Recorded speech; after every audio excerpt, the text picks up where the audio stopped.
At 7:23. We appreciate everybody's patience this evening. Hopefully we can get that all worked out soon. Um, Again, technology, gotta love it, and then you gotta wonder about it sometimes. So let's go ahead and review the agenda. Are there any comments, changes, amendments that we need to make to it? Okay, I don't see any hands up, so we're gonna go ahead and go with that. Let's go ahead and review the board minutes. We actually have two this evening, January 28th. Is that you, Preeti? Yes. Okay, thank you, Preeti. We have a second. All in favors, raise your hand or say aye. I see you, Philip. I see everybody. Any nays? Any? Yes, ma'am. We have Mr. Carl Arguila. I'm first going to be reading the public comment guidelines. Thank you.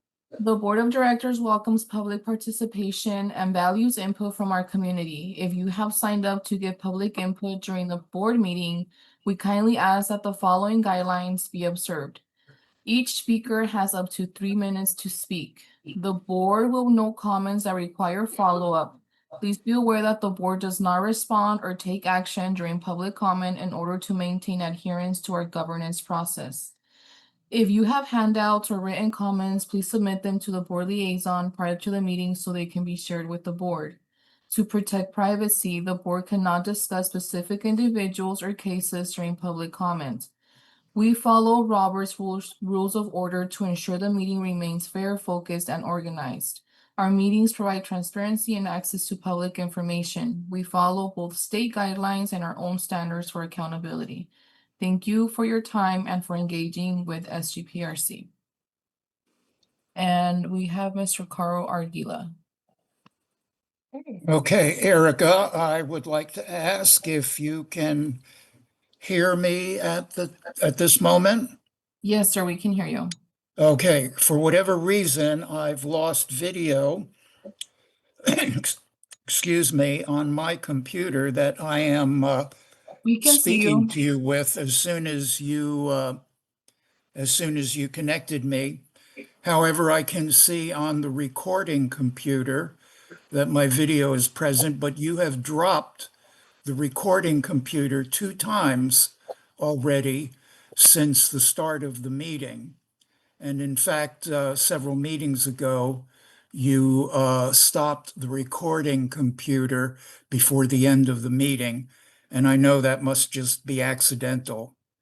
So can I just clarify, you understand that I am not seeing myself on my computer, but my comments are being recorded and you can see me. Is that correct? Yes, that's correct. Okay.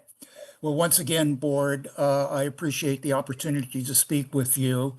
As you know, my name is Carl Arguila. I'm the father of Kevin Arguila, an intellectually disabled deaf client of the San Gabriel Pomona Regional Center. And today's SGPRC board meeting, including my comments, is being recorded under the provision of the Bagley-Keene Act and will be posted for public review on my blog at www.sgprc.net. Once again, board, I need to remind you regarding the situation for my son, Kevin Arguila, which remains unresolved.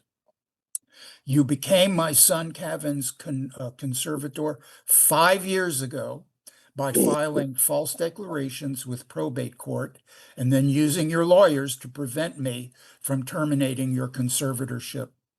You placed my son in a group home. Currently, he is residing in that group home against his will, and you are keeping him there. If you doubt this, just speak with your service coordinator, Sylvia Monod, who has spoken directly with Kevin. And worse yet is that your group home, supposedly for deaf clients, does not have any qualified staff to communicate with the deaf clients. As Dr. Weller is aware, last March 7th, Kevin and I attended a public event hosted by State Senator Susan Rubio. Dr. Weller was also in attendance at that event. It was a unique opportunity for us to bring Kevin's case to the attention of a state senator. Senator Rubio has graciously accepted to look further into Kevin's case. Also, a probate court investigator has been investigating Kevin's situation. We don't know where any of this will lead, but I want to inform this board very clearly of one thing. Kevin and I will not give up until you terminate your involuntary conservatorship of my son.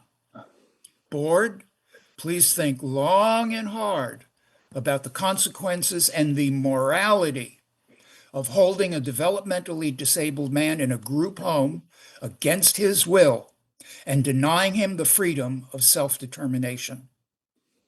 And just a reminder to any parent hearing my voice tonight, please take note. The San Gabriel Pomona Regional Center, which is not a state agency, they're a private nonprofit corporation. No matter how consumer-friendly they may appear to be, ultimately, they have the power to become your child's conservator and ruin your life. Please assure that my comments are included in the official minutes of the board meeting, and I look forward to speaking with you again next month. Thank you so much for your time, board. Good night. Good night. Thank you, sir. Is there any other additional comments, Erica? I'm trying to find you on my screen. No, ma'am, that was it. Okay. Moving right along, we have our advisory committee for individuals served and their families. Philip, do you have a little update for us this evening? Where are you? There you are. Yeah. So for the last meeting, we have a special presentation by Lucina by bringing a guest speaker by Fendi Scott, developed by Tammy Avra Consulting feedback on how to develop a resident council and how to develop a sub-office group. It is a group, it is a GABA to help present us to people out in the community with all abilities. And that is for my update, Trish. Thank you. Thank you, Philip. That's good to know. I love that. Thank you for sharing that information. Next, we have Julie. Were there any questions for Philip or before I move on? Okay. Let's go ahead and move on. We have our Strategic Development Advisory Committee. Julie. Hi, everyone. Nice to see you. So the committee met just prior to this meeting, and we had the opportunity for a very rich discussion about taking what is our current process and procedures for recruiting and interviewing candidates for committee and or board membership, and coinciding with the Public Records Act now applying to regional centers, we're exploring updating those. And so we were talking about how to do that exactly going forward, so that we can make some recommendations and updates to help better serve our individuals served through this regional center by being a better board. That's awesome. Thank you, Julie. Were there any questions or comments for Julie? Okay, seeing none. There we go. We'll just move right along. Go ahead. We have Kelly, Vendor Advisory Committee. Hello, how are you guys doing? Sorry, I'm getting over a cold, so if I put myself on mute, you'll know why. I need a cough and then I'll come back. So the Vendor Advisory Committee is going very well. Some things that were brought up to our attention that we're going to bring up to you guys. One, some of the vendors have reported delays in billing at our last month's meeting. Working with Jesse and his team, they're aware of the issues, they're hiring the staff. What we're trying to do is being really transparent with the vendors that as San Gabe, Pomona and all regional centers have to scale up, right? That means their staff have to scale up, training, all of those different things. Also, just help with that increase in the authorizations and all of the things that are happening. It seems like all at the same time, right? Rate, service directory, like all these different pieces and parts. And sometimes I think the vendors don't always understand all the pieces and parts, which is very nice that Jesse and his team are there to kind of explain that. Right now, they're processing over 1,000 authorizations a day, which is a phenomenal number. And, you know, I think, again, with the rate reform, it's impacted all 21 regional centers. So people are feeling this from, like for me, we work with 12 regional centers. We're feeling it on every single area of the rate reform. So San Gabe Pomona is not new. I'd say they're ahead of it. They're much more transparent with what they're doing because I do get to work with many of them. It's not just because I'm part of the vendor advisory committee, but I work with many different regional centers. And that we've talked about ways he was going back to his team to help people. As you know, they've put through like how to escalate up. We put that into the Google Docs every month. We always refer back to that. Like if you do feel like you're having a challenge, Dara is always there with her team to talk about how do we take that next step. So I think it's just growing pains for the organization, as well as the rate reform, right? And even surprising to me of how many vendors are like, what rate reform? And it's like, we've been in this for 12 years, right? This is not a surprise, but it's still interesting conversation. I'll say Jesse and his team have much more patience than I do when that topic comes up, and I let them handle that as we go along. The other thing is working really well with his team. I'll just give kudos to Elba and Erica, trying to figure out how we limit the gaps of the subcommittee. So we were having some complaints of some subcommittee chairs are not running meetings, some are doing better than others. And so they did an audit for me and really looking at who's running meetings, who isn't, what kind of support do they need.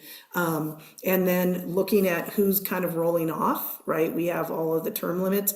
And then we are starting to do the recruitment and interviews now. So by the time that person has rolled off, we already know who they are. They might have a 1-month transition so that the subcommittee will not lose time. And I think that's part of it. When you start recruiting, you know, in June, by the time you get somebody, you're already August, September, you know, which is one full quarter. So we're trying to figure out some different ways on how to kind of minimize those gaps so we have better communication with the vendors and their committee chairs.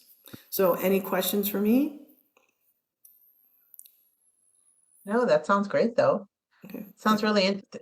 I'm glad to hear that Jesse and the staff we're all working together on that. So Oh, absolutely. I will just say that I would not be one successful in my job if I didn't have such a great team. Elba, who is fabulous and just deals with me left and right. Like, Elba, put this in. And she just smiles and says, okay. But also just, I think being there, again, I used to go to different vendor meetings all over the place.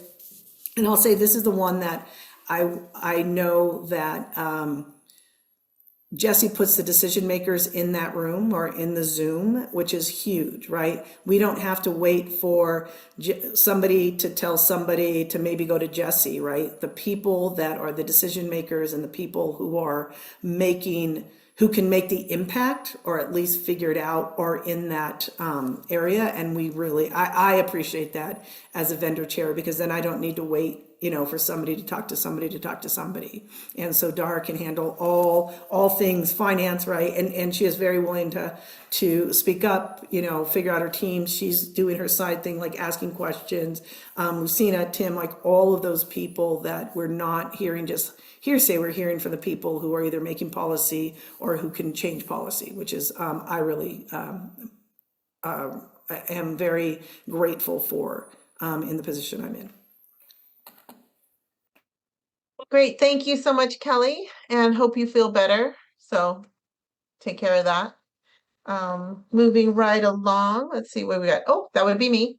Okay, I'll do, I got two here for you. I'll go back to back real quick. The committee for Community Relations and Legislative Advisory Committee, we had our meeting on March 11th, and we pretty much talked about upcoming events that are going to be happening. Sirens of Silence, the one tomorrow for the community vendor fair, and so talking about opportunities to really connect with our communities, our surrounding communities, and how that's working. And Jesse and I, and also Melissa and somebody else, we had an opportunity to go and actually put it into play. And we went to a coffee with Senator Rubio, and we had an opportunity to have a conversation with her, and it was really great. And I know Jesse will probably touch on it during his report, so he's looking at me like maybe not. But just wanted to share that it was a really great experience. And so I would, again, if you're one of the goals for the Community Relations Committee in moving forward is to really get out there and reconnect with the community and make those connections, especially after following, the great success that they had at Grassroots this year. And I think just taking that momentum and keep going. So that was one of the things we did talk about a little bit. We also had some good information, some update on the update on the building, which Jesse I know will touch on, and we had some good information from Yelan on our recruitments, and so yeah, just some really good updates and moving forward. So that takes care of that. Any questions anybody has? No? Okay, moving right along. We're going to talk about now the Executive Finance Committee. And so we do have some, Dara, I know I saw her here somewhere. There you are. We did approve the financial report and also a B4 amendment. And so I'm going to ask Dara to just say a few words and we'll go from there. Hey. Good evening, everyone. Are you able to see my screen okay? Yes. Perfect. Thank you. Okay, good evening, and I'd like to present to you our financial report for fiscal year 25-26. As Trish had mentioned, this has already been approved at Executive Finance. And so as an overview, we have in our B2, I'm sorry, 25-26 allocation in our operations, we have a year-to-date of expenditures of about 30 million, 26 million of a balance. And in terms of our purchase of service, we have year-to-date 317 million with 271 of a balance for the remaining of the fiscal year. Our operations and purchase of service breakdown, our year-to-date expenditures are shown here with a breakdown further in the graph form to the right. And this shows where those funds are being mostly utilized. And this is a year comparison to prior fiscal year in terms of our projections as well for both operations and purchase of service. Does anyone have any questions for me? Okay, so now I will move on to our B4 allocation. I will share my screen, and this will show the B4 allocation that we received, shows some base funding for POS, as well as some policy items that were left out in the prior allocation. And sorry, I had to unshare my screen because I couldn't open the other file. And this shows the area where the funding that we received in our B4 was in terms of our HCBS compliance and our community placement plan and community resource development plans. So these were the fundings that were left out in the prior allocations. This too was approved at Executive Finance and can also be found in more detail in your agenda notes. Does anyone have any questions? Okay, thank you. Thank you, Dara. Okay, moving right along. It's me again. So I'm going to do the president's report, and just a little update is, as you know, we do our typical trainings every month. And so for April, we will be having a training for the board and committee members if they would like to participate and attend. Understanding the role of the Department of Developmental Services and the Association of Regional Center Agencies, ARCA. And the two presenters that are going to be here are absolutely phenomenal. And I know I'm going to put Julie on the spot, but maybe Julie can just kind of share a little bit about the two presenters, Pete and, oh my gosh, I'm totally drawing a blank on her name. Amy. Okay, sure. So Amy refers to Amy Westling, and she is the executive director of ARCA, the Association of Regional Center Agencies. And she is a wealth of knowledge. She's come and done trainings with us before. Her depth of knowledge is really quite extraordinary. And Pete is Pete Chirinka, and he is the, gosh, how long has he been in that role now? Now I'm going to put Jesse on the spot. About a year, I would say about a year now. Year or so. Mhm. He is the director of the Department for Developmental Services after Nancy Bargman retired. So he's got a dry wit, but very engaging, knows his stuff, and it should really be a great training for us next month. Thank you, Julie. I appreciate that. I had the opportunity at Pretty was there too, I think. Weren't you there, Preeti, or was Tina there? We had the opportunity at the ARCA training to hear them present, and just the wealth of knowledge, and just to be able to really hear it and understand and kind of understand all the pieces of the puzzle is really, really just incredible, especially for the roles that we all play. And so I think, Erica, could we maybe just send out a little FYI to the other committee members if they were interested, if they want to participate or if they want to attend, to know that training, and send it out? Just kind of, I think it'd be really helpful for a lot of people, to all our committees. So, okay, with that, moving right along, we've got Jesse, you're up. Good evening. Thank you, everybody. Before I do my executive director report, we're going to show a quick video. As you all know, March is Developmental Disabilities Awareness Month. And so we're going to do a quick little video before I begin. And I'm going to turn it over to Yvonne. Okay.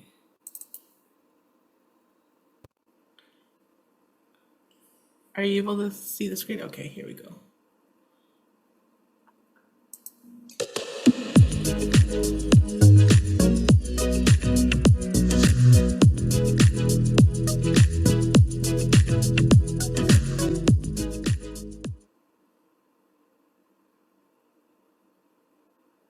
Developmental disability means to me that when they see the people first disability, intuition, respect, and equal opportunities for everyone.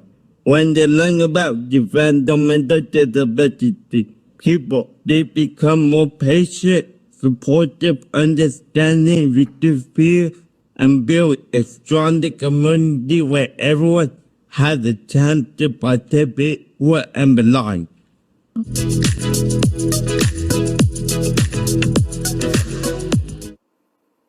I mean, for me, don't let your disability define who you are. Whether it comes or goes,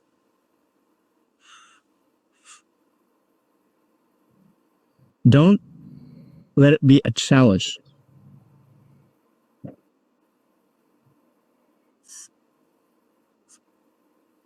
Yeah, don't let it be a challenge. But instead, let it empower you. Don't let it define who you are inside and out.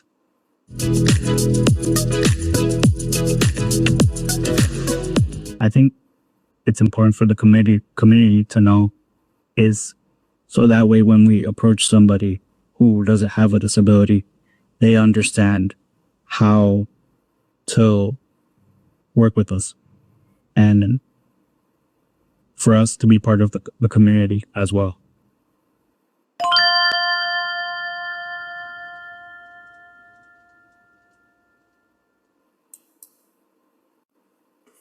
I love that.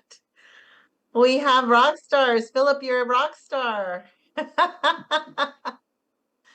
Yvonne, that was great. We were going to put on Philip's tag, you know, the man, the legend, but then we said there wasn't enough space, but next time. Give me one. What happened? But did you send that video to my email? Please. You're a legend. Yes. You're a legend, Philip. You're a legend. And he said we were gonna put after your name, we're gonna put the man, the legend, but it didn't fit. But I said I'll make sure they fix it next time. Okay, thank you. I'll make sure you get it. It's actually well, it'll go up on social media soon. So. Oh, I love it. I love that. Thank you. Thank you, Yvonne. Thank you, team. Thank you, Philip, for representing the Regional Center. The Empower Now group is a group of individuals served that has really been fostered and developed to have our future leaders. So working on advocacy, working on how to advocate, how to operate and function almost as a pseudo board and learning those roles and responsibilities.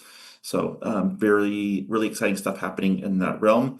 And also just a preview of all the work that Yvonne and her team has been doing to uplift our social media, our digital presence. And so we're really moving into more engagement in those areas. So exciting stuff. It's a segue into my executive director report. I'm going to share my screen with everybody. And it should be popping up here shortly. Okay, can everybody see my...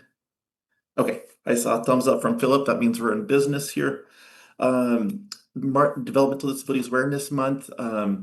Just a quick reflection. I think, past month it gives dedicated time for us to reflect, but also it shouldn't just be in the month of March. It should be every single day. So always want to remember to invite individuals to reflect on anything as possible. A couple of years ago, our board of directors and our staff and our community revamped our mission, vision, and values. And so I tend to rotate through those just to keep them alive and fresh in my reports every month.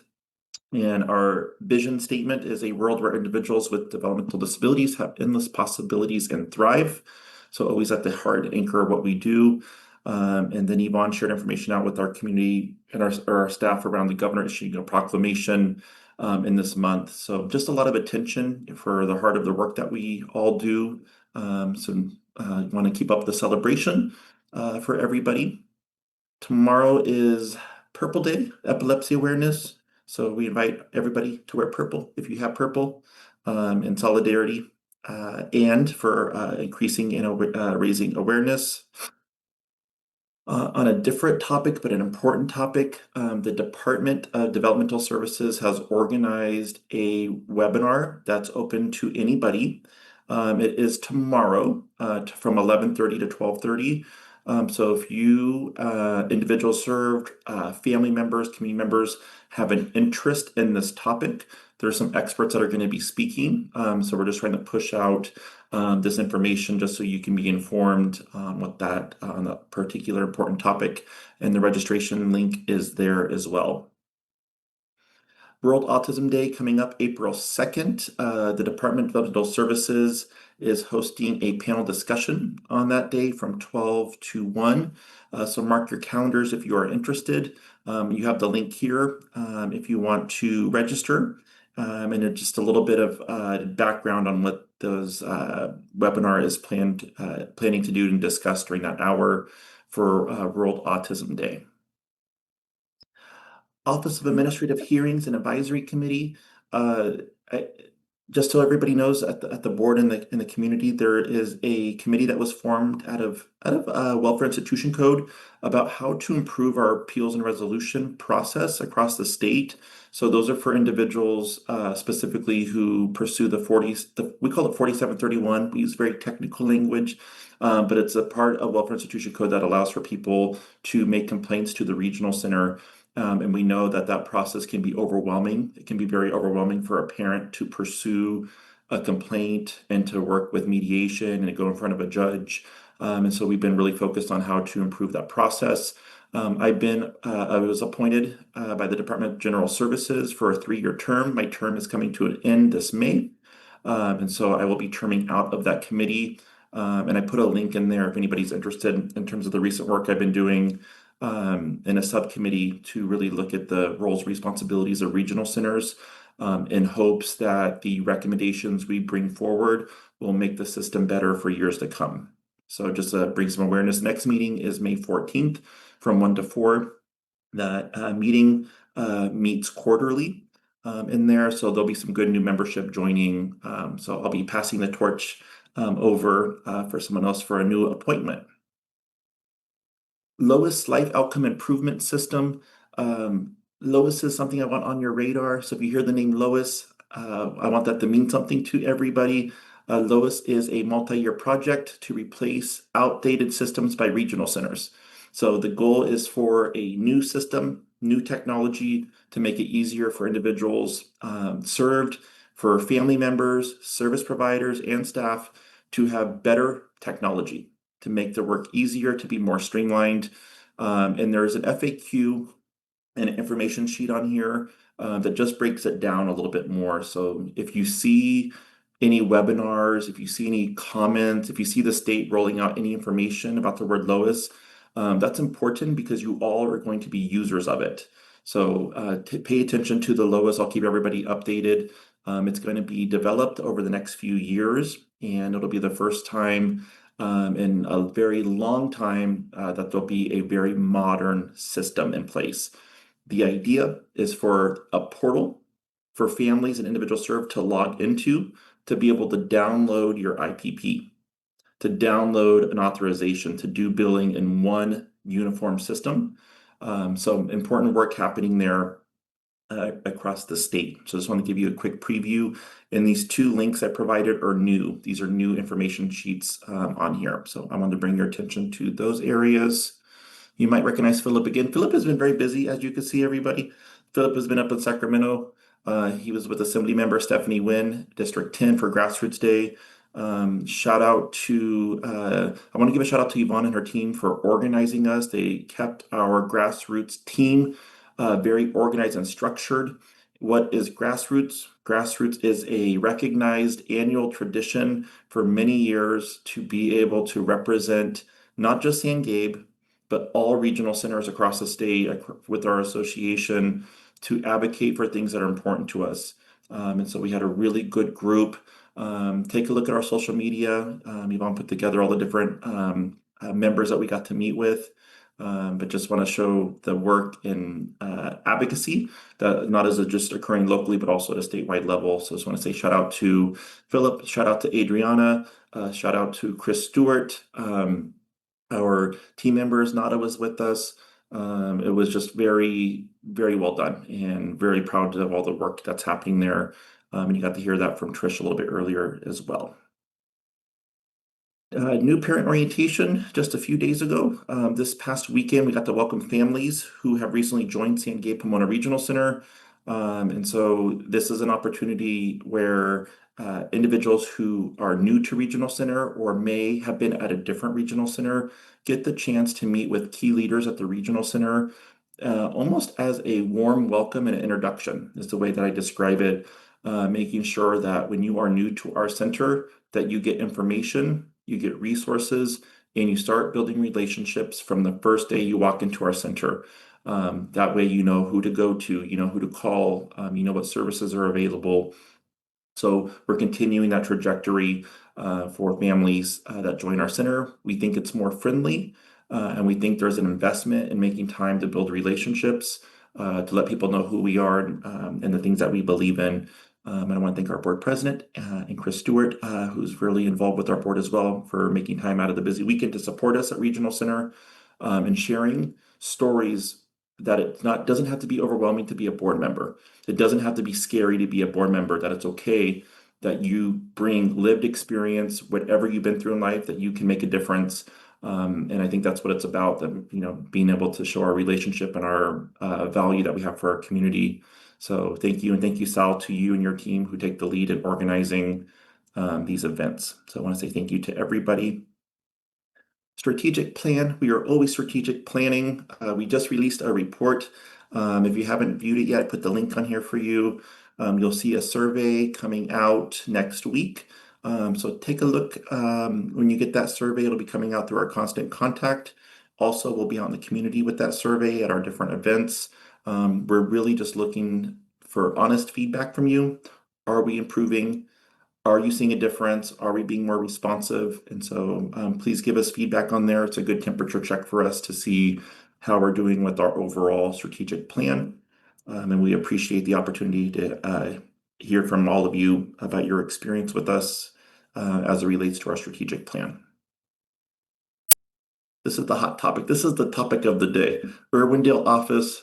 As you all know, we are getting our second office. I've been talking about it for over a year. We are opening mid-April. The dates will be released to the public shortly. We're on the home stretch of opening the doors. We will be putting out a communication strategy to the public around our opening, how to access our office, our hours, and all of that logistical information. And we'll be doing a ceremony with our board with more logistics to come on there as well. So hopefully by the next board meeting that we'll have even more updates for everybody. Jesse, if I could share, and I don't Sure. know if Lucina wanted to share, but earlier this morning, we did a presentation to City of Hope. Mhm. And it was kind of funny that we're talking to them, and then it kind of dawned on us, we're like, wait a minute, we're moving into the offices that you guys are vacating. So it was a great kind of segue to our introduction to that team. So it was a cool presentation this morning. I love that. We know you.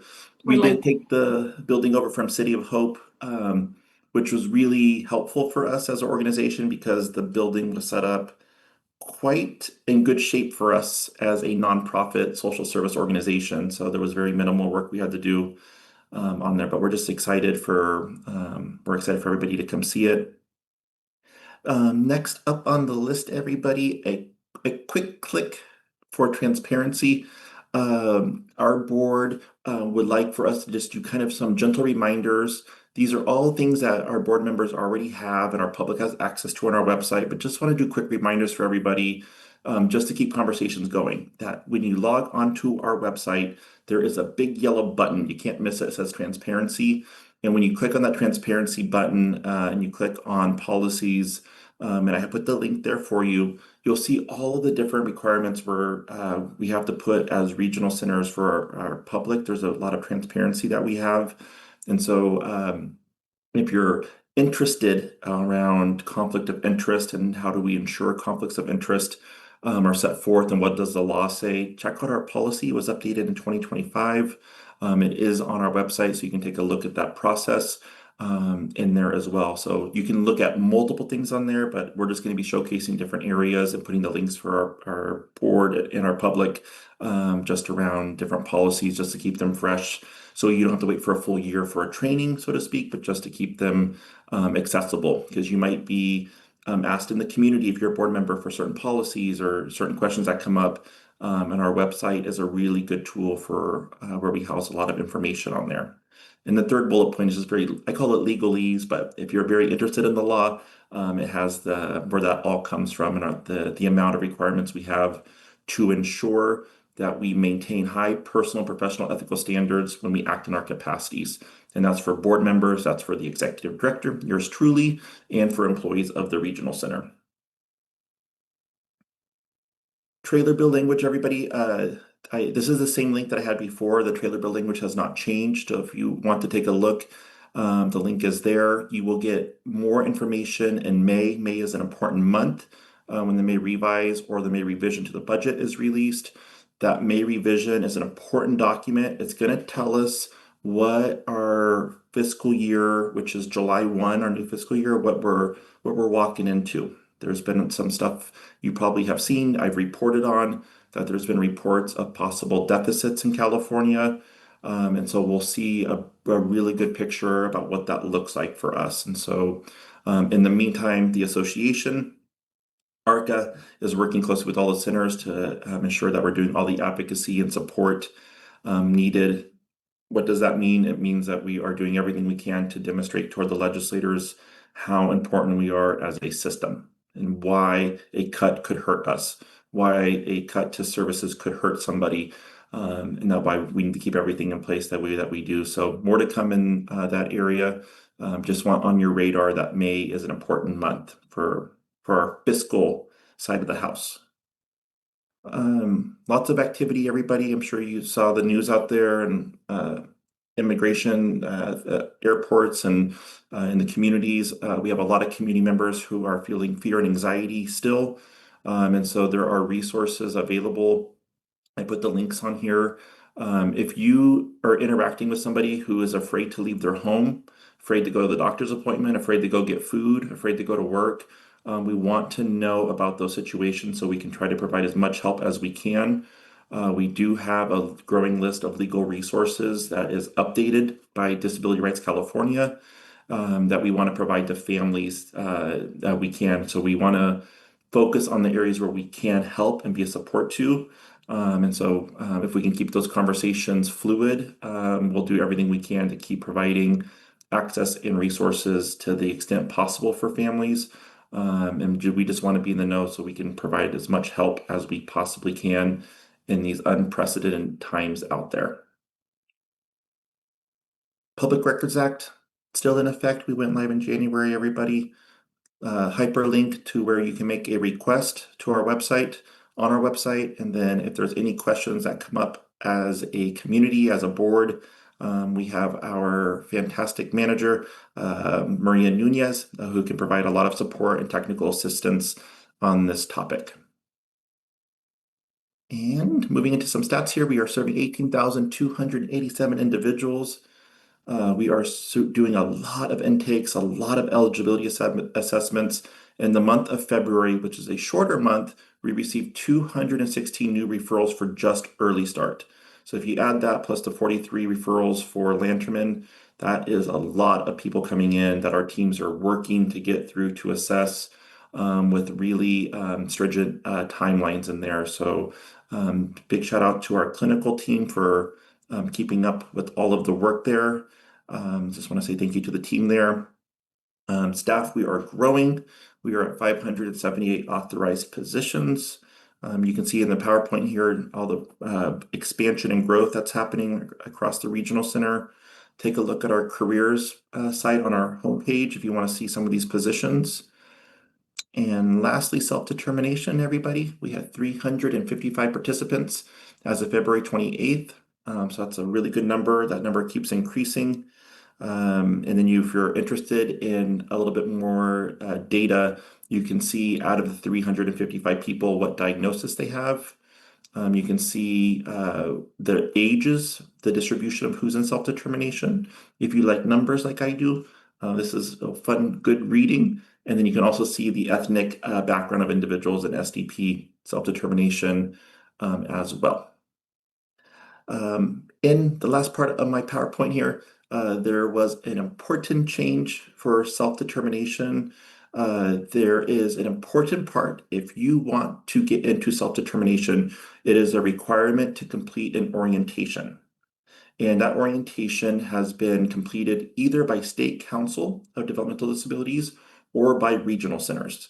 And you could do either, you had a choice. Now with the new directive from the department, as of April 1st, which is next Wednesday, this new direction will go into fruition, and it means that the orientation will only be conducted and it has to be completed by participants through State Council. Regional centers will no longer be conducting the orientation. This is going to allow for a centralized method to ensure that the orientation is consistent across all 21 regional centers, that participants are getting informed information that our participants are getting information about the responsibilities and what it means to be in self-determination. And so that is a change that will be going into effect. And you'll see that the orientation will now be, it consists of, I think, let's read it here. It will consist of 2 required 2-hour sessions. They're going to call it Part A and Part B, and both have to be completed, Part A and Part B. It'll be offered virtually in multiple languages. So there's language in there. So it's just making it a little bit more formalized. And it's creating a process to allow that individuals are getting consistent information so they make really good decisions while they're in or pursuing the self-determination program. And then the rest of it, this is from the directive, it just talks about the logistics and all the fun pieces about the certification and regional centers having to collect that information. And without further ado, I'm going to transition over to Lucina Galarza to talk about employment. Good evening, everyone. I wanted to talk about a project that we were awarded in year 25-26. In April of 2025, the LA County Board of Supervisors approved a motion for that they wanted to express the intent to create career pathways for individuals with developmental and intellectual disabilities in various sector jobs in LA County. And so we actually were contacted by one of their contacts, Neuro Talent Works, and asked if we were willing to cooperate and maybe work with them at developing a project. And so we, of course, said yes. We presented the project to the department. They did award us $97,000. And so along with Neuro Talent Works, we also brought along our 6 other LA County regional centers. So I call us the LA 7. So the LA 7 are working with Neuro Talent Works to develop jobs and we chose 21 because there are 7 of us, and we get 3 individuals each. We're going to develop 21 jobs in the civic sector portion of LA County. The funds are going to be used to develop these jobs. Some training programs going to aim to train, prepare, and place neurodivergent and disabled adults into the civic sector jobs with LA County departments. It's going to be a 2-week virtual training program for these 21 individuals served by the LA 7. The curriculum will include training development, what to do in a civic sector industry. It's a recognized training and employment readiness. They're going to have job candidate and participant recruitment. They're going to have an intake process, which is really about assessing and confirming their skills. Training delivery, which is about training and preparing the candidates. Job application and testing process, and employment readiness. This pilot is going to target jobs in clerical, administrative, information technology, accounting, library, and other vacancies as they become available. So we are finalizing our contract with Neuro Talent Works.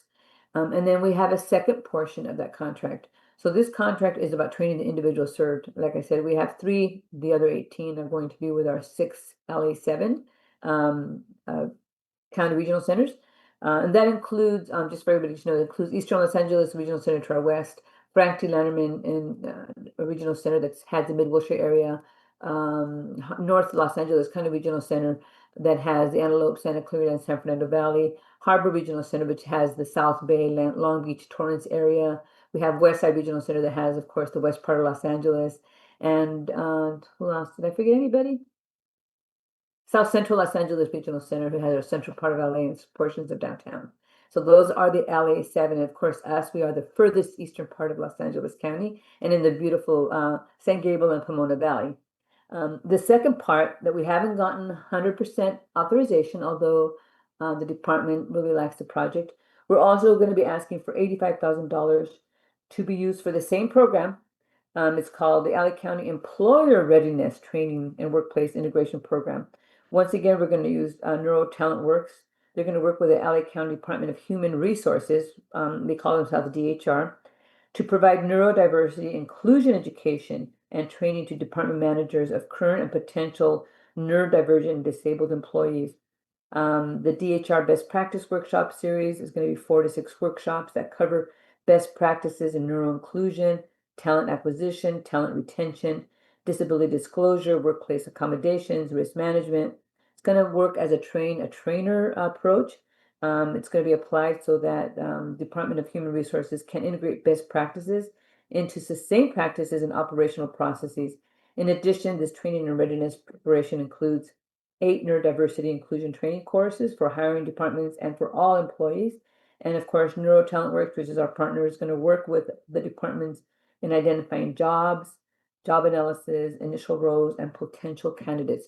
So this is sort of our second part of the project, and we are hoping the department will allow us to move some of our monies that we have for our home and community-based services grant for this project, because we wanted to be able to implement this portion, because it's really important. Not only do we want them to find jobs, we want them to work with the county and how to work with folks who are neurodivergent, and that's really important. So we are excited that we were able to meet the Board of Supervisors pledge to really look and take a serious position on hiring individuals with intellectual and developmental disabilities. So any questions about that project? It's a 2-phase project. I just want to say that's pretty impressive. Oh, I'm sorry, Karen, go ahead. You had your hand up.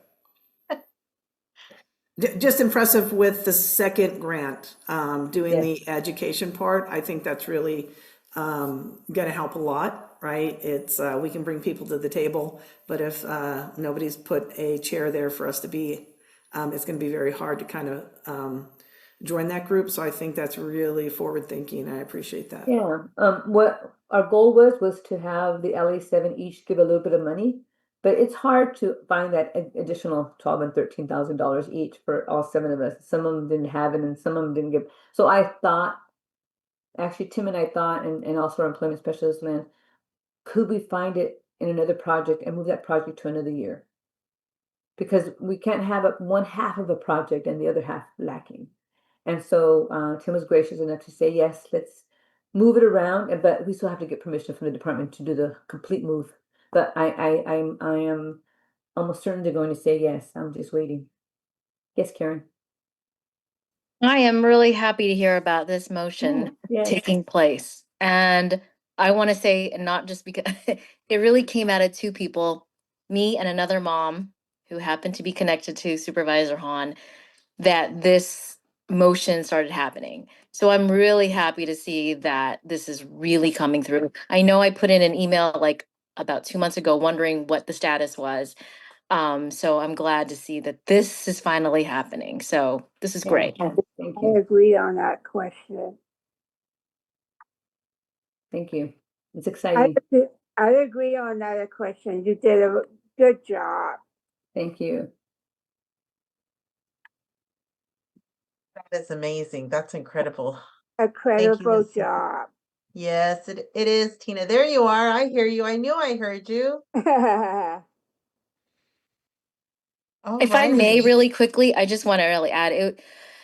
The motion came about because me and another mother who also has a child on the spectrum, were both wondering what would happen, to our children as they grow up, and thinking about those people who are already, those county workers that are already in the system, in our, workforce, who really need support. And so I'm just really happy to see that what happened as a conversation between me and her ended up becoming something really that's really taking motion. So I'm really, really happy to hear that you guys are really part of it. Yeah, we're meeting. Well, Lynn Lee is our employment specialist. She meets with the Department of Human Resources monthly. Where are we at with the contract? There's some contract stuff that has to be done, vendor stuff that has to be done. We got to make sure we're crossing all our T's and dotting our I's, and so we're doing that part. And now we're just in sort of a waiting mode.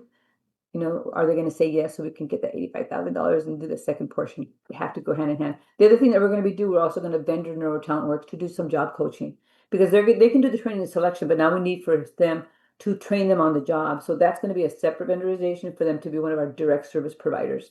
And I was excited to be able to include the other 6 sister regional centers. We could have said, well, we're going to take all 21 because they came to us. But we said, that's not fair. It's LA County. There are 7 of us in LA County. We have to be able to say, each of you get 3. So that's how we did it. Well I done. love that. Karen, thank you so much for that. That is that is, that's what, this community is about. Thank you. That is incredible. And Lucina, thank you. And Tim, you guys for thinking outside the box. I love that. Kelly, go ahead. Yeah.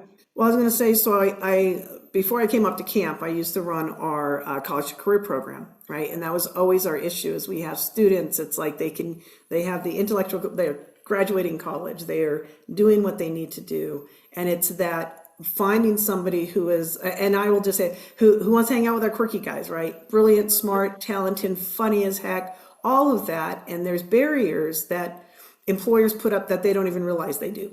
Right. And so something like this, I think, is going to be so important because even if just the fact that they show up and want to do a training tells me they're at least open to the idea. Somebody there is open because we have so many people, I'll say incredibly educated people, right? Like very educated people who can't get into that job. And I think, even with great job coaching and all of those things, you still need the employer who says, I got this. Like, I want to try this.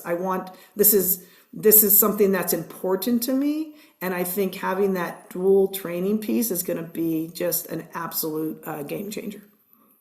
Kelly, I just want to say that the tide will turn with people like myself who are in there, who are recognizing our own children, who see the benefits of having those special talents that someone just needs to give them a chance.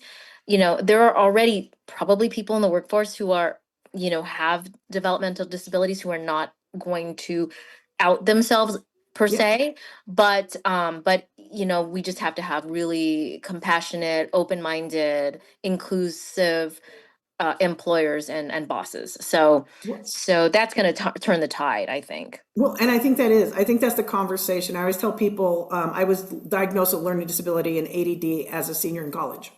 If I had an IEP, they would have said, Kelly, you think too fast, you talk too much, and you need to sit down, right? I make a living by doing all three of those things, right? And I found the right place that I was able to use all of those talents and frustrations of the world. I'll tell my parents frustrations of the world, right? All those things that helping not only employers be able to have that conversation. What are you looking for? That neurodivergent brain, that fast thinking, that ADD kind of person. You might need that person, or you're like, no, that's not what you need. You need a methodical thinker. You want a single track thinker. Like these are some people who can help you with that in a way that you haven't even explored. So that's why I think having the conversation and helping people understand it's okay to say, yes, I have a neurodivergent brain and this is how I can help you. That's the conversation that needs to happen because I think people are afraid to have that conversation, right? I'm very open with my challenges in life and, what makes me.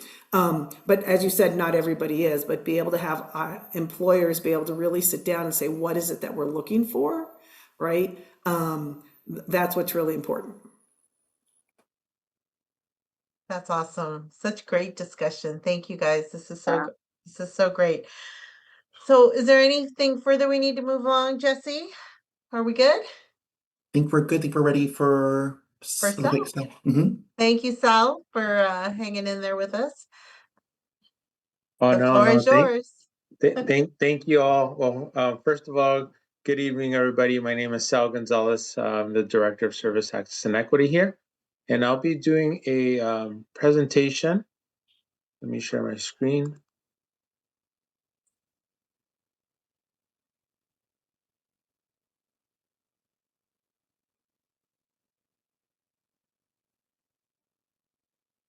So we'll be going over just the data for our outcomes from the fiscal year 2024-2025 performance contract.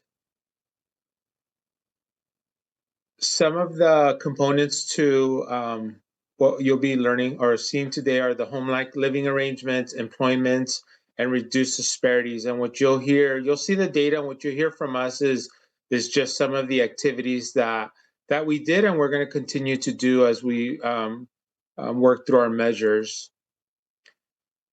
But for Public policy measure number 2, which is children served by SGPRC that live with their families. As you could see that we pretty much stayed at that percentage of 99.60%.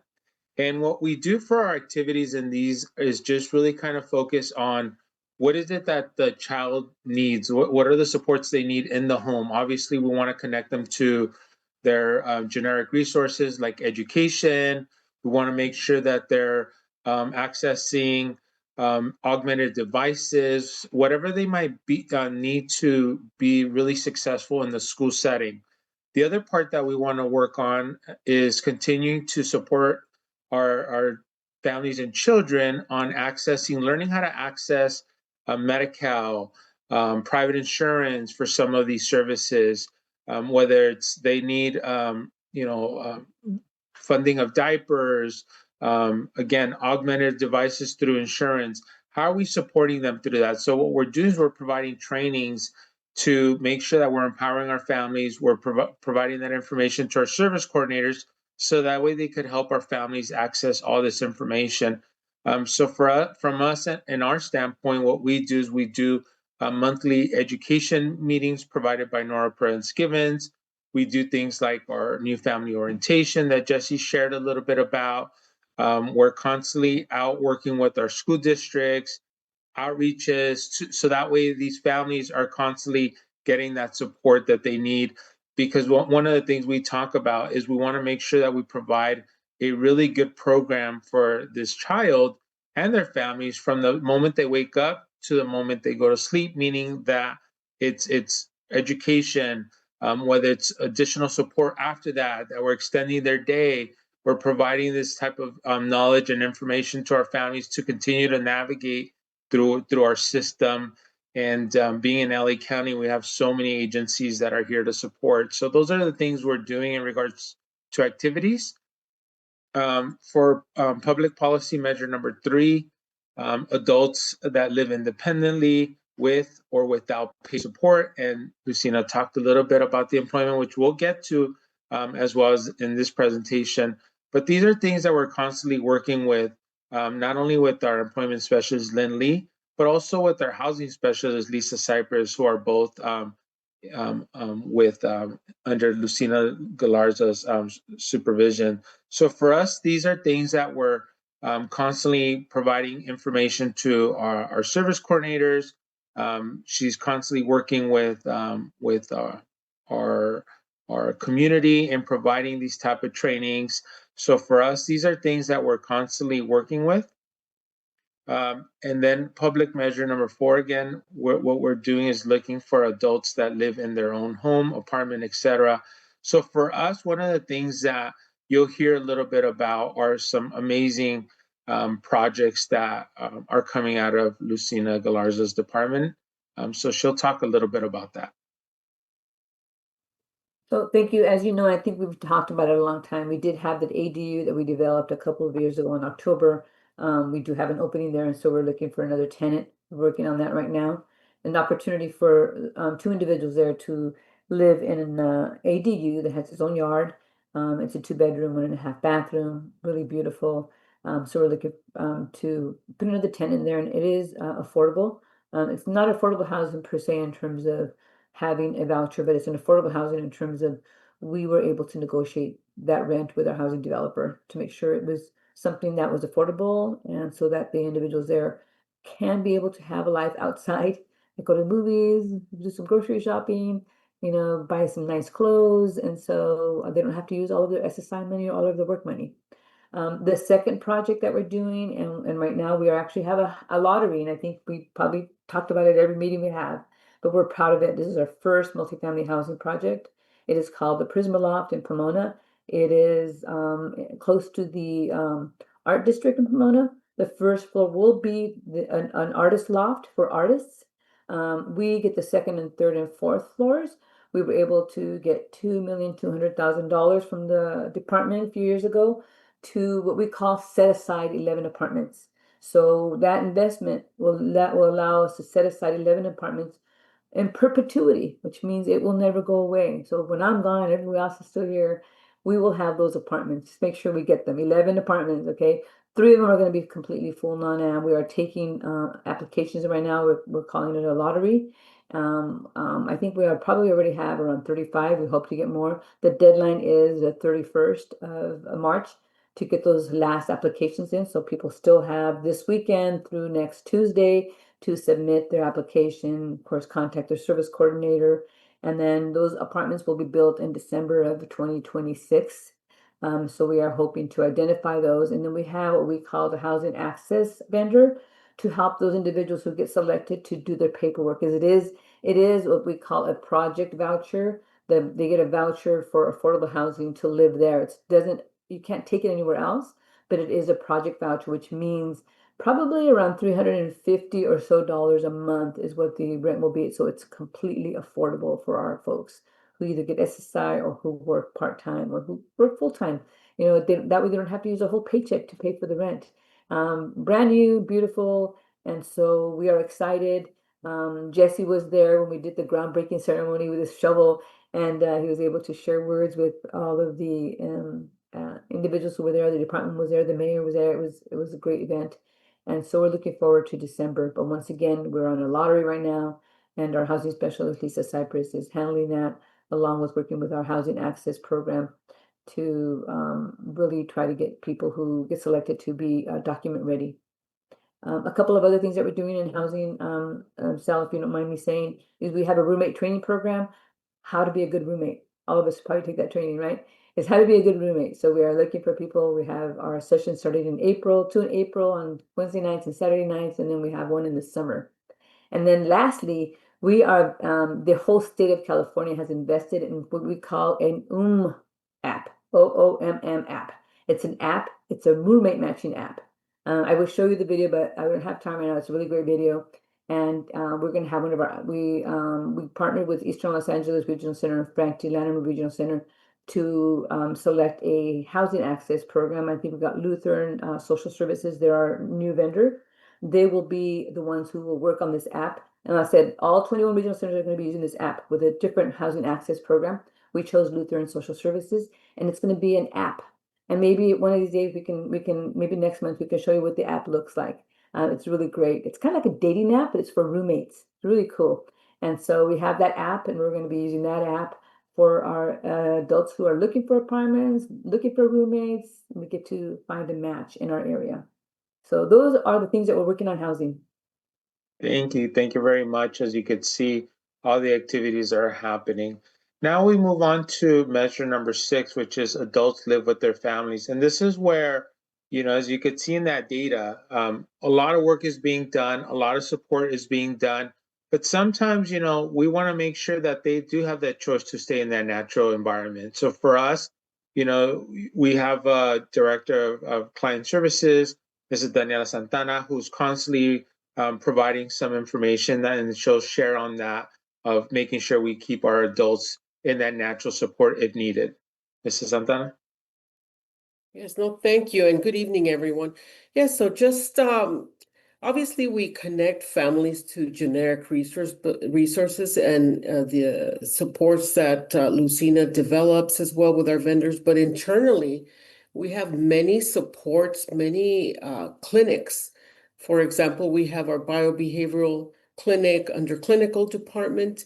We have our BCBA team housed under me, which supports families navigating. And that's when it really becomes difficult for families as individuals get older. If there's a challenging behavior, then it might only get worse. So that's where we support families in navigating how to address these challenging situations, behaviors, how to basically improve those goals that we need to work on connecting families. So in short, yes, service coordinators, we're in the front lines supporting families, and it shows with this outcome. Thank you, Sal. Thank you. And some of the other things we're doing are just trainings through our community information forum. We're making sure that we bring generic resources as to the importance of how to apply for SSI, and how to keep your SSI. We want to make sure that our adult individuals, if they want to again, stay in that natural support, that they have all the opportunities to stay there. Because that's one of the things that in LA County, we know that rent is expensive. We know that sometimes you do have to look for a roommate, but as you could see, all the activities that are happening within our agency to support whatever choice they might have. Now we move on to adults that live in the home setting, including with their own families and with other supports. Again, these are things that, as Mrs. Santana already talked about, we're doing a lot of these trainings, not only internally, but also with our community as a whole, okay? For our next measure, this is where, children served by our regional center who require licensed residential care live in a small home-like setting.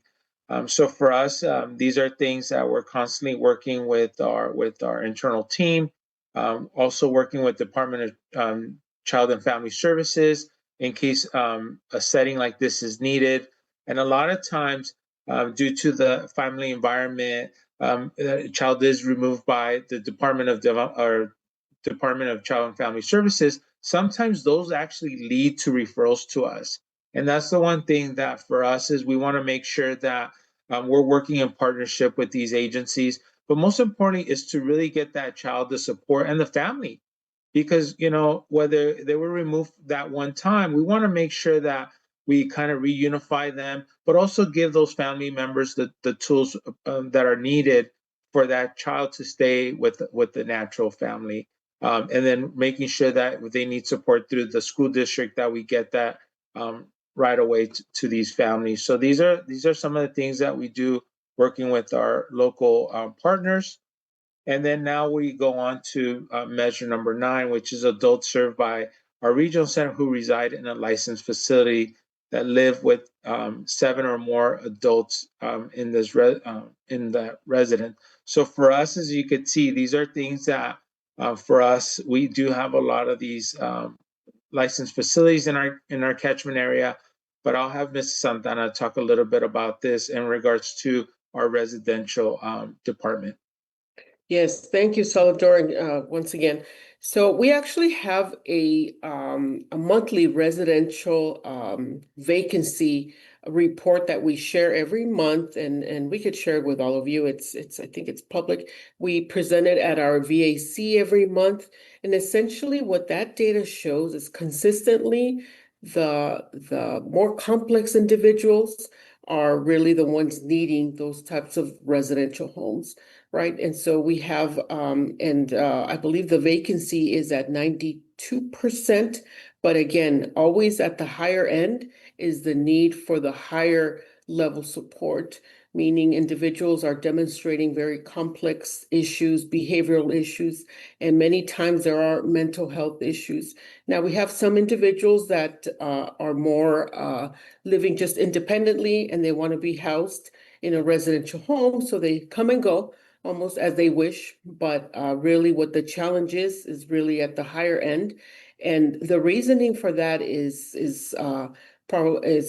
indicated on our report, just the difficulty parents managing those behaviors that just increasingly becomes a problem. But we continue to support those families. Again, as I indicated earlier, we have much clinical support from our clinical department with psychiatric support, medication support, biobehavioral. And I see Kelly raising her hand. I don't know if. Yeah, I just want to make a comment on how you and your team put that together for us and what really has helped, because a lot, from the business perspective, you have the vendors who have maybe an empty bed or they're frustrated or things that are not happening. And with that report, they're really able to see the complexity. And they have that team really has been transparent and educating the vendors and how to make this work and how I think we had one month and it was like only 8 people wanted to go into residential housing, even though 17 were kind of looking around. That only so you only need 8 beds. If there's 100 beds out there, that's only 8% that are going to have vacancies. So I think it's been really helpful. I believe, and I've only done this for a couple of years, but I think you and your team have really helped the vendors in those programs really understand, like you said, the complexity. It's not just you're going to hand Kelly's name over to somebody and it's going to be done. There's a lot that goes behind it and a lot that goes in it. And I do appreciate your team spending the time with those vendors to educate them that it's not just hand a name over and it's a done deal. Right. And if I can respond to that, Kelly, and I know Lucy, you're next, but the data that we're also capturing is when we ask the families, well, why did you select this home? They let us know, well, they like the clinical aspect or they like the home itself, the location. And so then we get that, obviously we share that data back with the homes so that they can also assess and see what they can do on their end. But we've revamped, and I don't want to take up more time, but we have revamped our living options committee. And obviously we're trying to work even more towards that transparency piece and providing options. So Lucy? Yeah, what I was gonna say is, just in terms of this goal, which is, people feel that, well, 7 bed or more, we should have a smaller percentage in the state. I do have to say that our catchment area historically has had large settings. And so when you have facilities in large settings, we have some 40 beds, we have some 15 beds, we have some 26 beds. We do have a large ICF that's 155, but a lot of those individuals have lived there for a long time. And so this is their home. I can tell you that at least with a couple of ones that I just met with this week, they've been there, and I used to work there in '86. They've been around, many of those have lived there 35 years. And so, we work at making sure that they operate in the best interest of the folks that they live, no matter how large they are. And so, I can say, yes, we do have large settings. We've always had large settings, but they provide good care. And when they need a little bit of a direction, then our case management provides that direction, Daniela and her staff, and so our QA staff, and so we make it work. And so I don't see these as negative numbers. I see these as some homes that have been long standing for the folks who live there. I just had to say that comment. Thank you. And thank you both. No, and that's the truth. They really, our service coordinators are constantly working with our individual serve and providing all the choices possible. But as both of the Mrs. Lucina and Daniela talked about, it does come to choice. These are places that they've lived in for forever. So for us, we want to be respectful for that. Next, we're going to be discussing the measures for employment. I know Lucina talked about this project that they're working on, and again, it's parents like Karen that are supporting this. But for us, we want to make sure that our individuals are in a competitive employment. They are out there competing for these jobs. And some of these programs that you see here, like the paid internship program, this is where businesses could apply for this and work with Lynn Lee, our employment specialist. And it gives our individuals the opportunity to work in that field for a year. And then the company organization could decide, do we want to go ahead and hire them? But these are things that gives them that opportunity. And for us, we're constantly supporting Lindley and promoting this. So for us, it's really important work that she does. And a lot of this information goes to our service coordinators. So we're all working as one to make sure that this information is out there for our communities to be in these type of successful environments. But as you could see through the data, the minimum wage did go up, and it increased due to increase of state and local minimum wages. But here you could see a lot of the things that are happening. And I do want to share with you that in 2024, 2025, it was a really good year for our paid internship program. The data shows a significant increase in the individuals who entered a competitive integrative employment. So for us, this is really good information. But for us, we want to make sure that we continue to promote this competitive integrative employment throughout our outreach, education, information sharing, collaboration, and technical assistance training. And this is all information that Lynn Lee has given me the opportunity to share with all of you. But I think for us, it's the amount of work that she does and the amount of information that's being shared with our local partners, such as Parents Place and the transition fair, the CELPAs, employment expos, transition fairs. So these are this is really all she does. and we're very fortunate to have somebody like Lindley in this area. Now in regards to measure number 19, and this is regards to reducing disparity and improving the equity in our POS.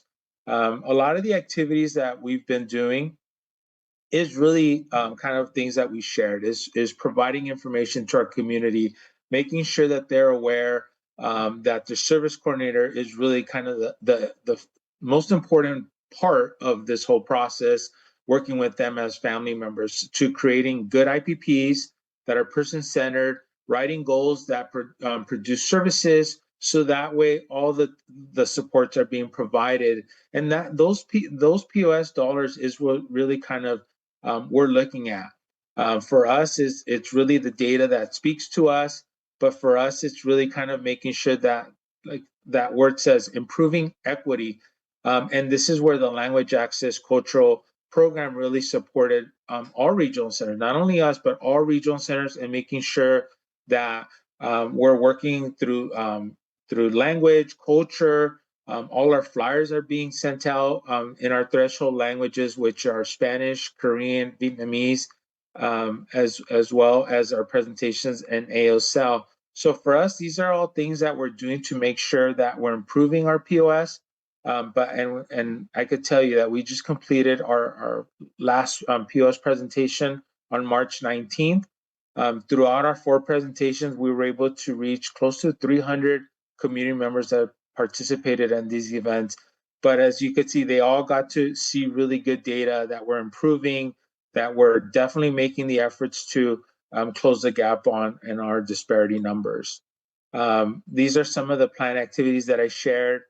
But for us, it's really kind of making sure that we continue to, let me go back to this slide, that we continue to work with our local partners, such as Parents Place. We work with our equity groups, our parent support groups. And these are things that when you start to hear throughout the presentations of us building that trust with all our groups, these are things that we were able to see and we were able to gather from them, that they see the amount of work that's happening here at SGPRC, and the fact that we do get to see the improvements of them getting information through our constant contact, through our social media now, making sure that they're receiving text messages, mailing of the flyers, but they're also receiving it in the language that they prefer. So those are things that have helped us and improve our POS data, and we're going to continue to listen and also continue to improve our ways as we continue to move forward, okay? So I've come to the conclusion of our presentation. I am gonna leave this real quick, so that way if you do want to provide some feedback, use that QR code, or else I'll put this recommendation for you to fill out on the chat. But I'm going to stop sharing my slide because I am going to ask for any suggestions you might have or things you might want to share for us to continue to improve our ways.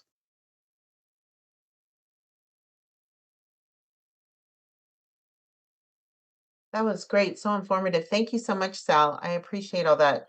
And Santana and Daniela, and just such a wealth of information. Yeah, thank you. I know we had another presentation, but we're gonna go ahead and do that at a later time this year. This is the performance contract for the year 2026-2027 draft. So we'll be making you aware once that time comes, okay? So thank you for that. Okay, no problem. Thank you for letting us know. Did anybody have any questions for Sal or Daniela or any of the team here as we move right along? Okay, I don't see any. Well, Sal, again, thank you. Daniela, thank you. We appreciate all the hard work and everything. And we have some flyers that Yvonne has been so gracious to put in our chat of some upcoming events. So as we move along, let me get to my agenda here. Trish, if I could just add just one comment regarding what you just said. Yep. So every month we send out a monthly community calendar, and we try to capture everything that is coming up in the month. in terms of special events, trainings, any kind of partnerships that we have. And so what we're going to try to do is, even though we send it out once a month through our constant contact, we kind of give a little kind of preview on social media. We're trying to do that on our stories. But we're going to try to do as like a PDF, downloading it and try to put it in the, have it available for your committees. But because of the timing of when it goes out, we need to figure out the timing of how to make it available to all of you. But just keep an eye out for the constant contact, because most of these announcements are announced through there. But we want to make it into like a handout or something to be able to share with you guys in addition to that. So we're working on it. Okay, great. Would you be able to just, in case there's somebody here this evening that doesn't fully know what constant contact is, maybe just share a little bit, just briefly, what that is and the purpose? Sure. Constant Contact is our email marketing system, and the idea is that we send out things that either reach your cell phone or your email, and it goes directly to the community electronically. And so we've used this system in the past, and it was a different system. It was a simple send. Now we've merged over to the system is called Constant Contact. You may also have heard a different variation of that called MailChimp. And so it's the same type of system. And so what it is it's just a method of getting information out to our community, and include multiple announcements or tailor it to fit the needs. And sometimes Jesse's messages to the community about specific topics will be sent out through Constant Contact. Any kind of supports during, if there's weather conditions or anything that people need to be mindful in terms of announcements to the community, special events, reminders, especially conferences or things that may need registration. A lot of that it goes out through that method. Now, we have also have things that are sent in different languages. So we may, tailor it to a specific language or age group. And then we, maybe there's something that needs to be sent out specifically to our vendor community. And so we have, different listings on the back end of this system. So it's an email marketing system. If you, want to get our monthly community calendar, our announcements of our awareness campaigns, information about upcoming board meetings, the vendor advisory committee, all of that goes through Constant Contact. So, and if you do want to register, once you if you don't go to our website, you get a pop-up, and it's a real simple form to fill out. And if you still are having issues, you can either reach out to Erica, Elba, or myself, and we can get you signed up. Great. Thank you so much. Thank you. Nice to have a little reminder that we have new people and other people that join our board and meetings. And so that's really great. Thank you so much. Okay, moving right along. So as Yvonne was sharing, and as they're in our chat, we've got the 5th annual Sirens of Silence coming up, and looking forward to it. I talked about it a little bit earlier, we heard, and it's going to be a very special day, April 11th from 10 to 1. And I will be there, and I know some other folks will be there as well. So I hope to see some of you there. I think, Jesse, didn't you say you're expecting like 500 people?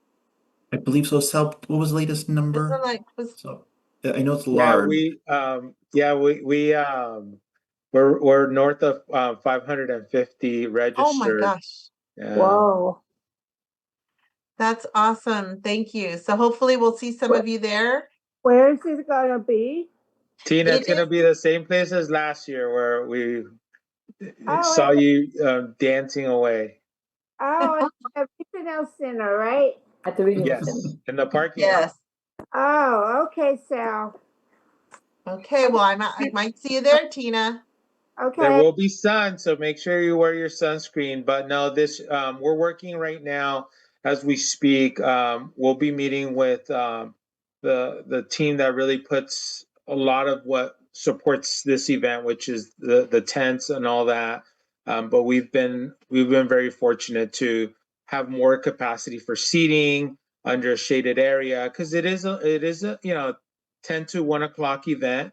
But what we saw throughout the years is just more families wanted to just kind of make this a whole day event. They want to get here at 10, but they don't want to leave till 1. So for us, we wanted to make sure that we have the capacity to give them that space to be able to sit in a shaded area, be able to have water, stay hydrated. But no, it's just continued to grow, and I'm really thankful for a call that I received in, I believe it was 2021 in the winter from Karen.